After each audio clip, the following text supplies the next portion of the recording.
நாங்கள் பார்த்து கொண்டிருப்பது வெங்காயமாகும்.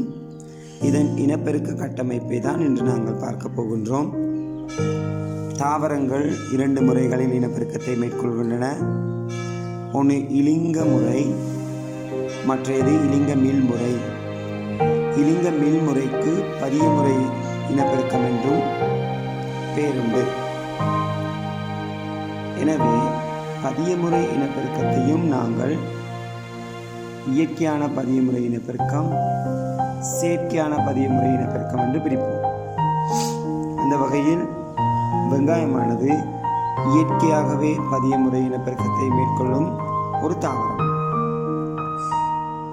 இது நிலக்கீழ் தண்டுகள் மூலம் இனப்பெருக்கத்தை மேற்கொள்ளும்.